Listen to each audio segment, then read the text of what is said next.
El municipi es prepara per rebre el rei Carnestoltes. Teles, silicona i molt de fil. Aquests són els elements més presents a les preparacions de totes les colles de carnaval del nostre municipi durant aquests dies. La festa de la disbauxa s'apropa i les colles del municipi enllesteixen els darrers detalls per aconseguir la perfecció en les seves disfresses. Els caps de setmana del mes de febrer es converteixen per a molts en trobades de colla per elaborar les disfresses i, en molts casos, les carrosses per sortir el dia de carnaval. El temps de preparació de la disfressa ideal pot canviar segons les condicions i característiques de cada colla i la temàtica que es triï, però normalment la previsió i antelació sol ser un element clau de l'èxit.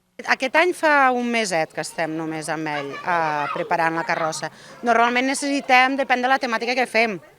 El que intentem és després de Reis, de seguida la setmana després ja ens posem a decidir els disfressos i ens posem a treballar. Veient que la data s'aproxima, les colles s'afanyen i, tot i les dificultats que es puguin sorgir, les ganes que s'hi posen són el més important.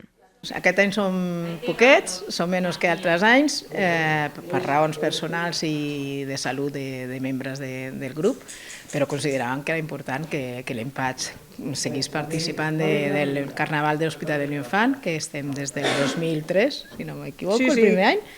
Des que els nens eren petits. Creiem que humilment hem contribuït, ha tingut diversos noms, vam començar com a AMPA, però som el mateix nucli de gent i creiem que és important que seguim participant. Humilment crec que vam contribuir a fer gran el Carnaval de l'Hospitalet. Triar el tema de la disfressa és una de les parts més complicades, ja que tota la colla ha d'estar d'acord en un mateix concepte. Tot i això, de vegades les idees surten molt ràpid. Solemos hacer como 3 cenas para dedicar el tema. Este año fue muy sencillo. Este año, si tengo que decir la verdad, fueron las fiestas de Hospitalet, vimos una cosa y dijimos, esto. Durante las fiestas de Hospitalet, des d'agost ho sabemos. És una mica difícil, normalment ens reunim la majoria dels que som, surten idees i es fan votacions. I el més votat és el que surt escollit. I per a molts dels participants dels concursos, el Carnaval va molt més enllà del dia de la Rua.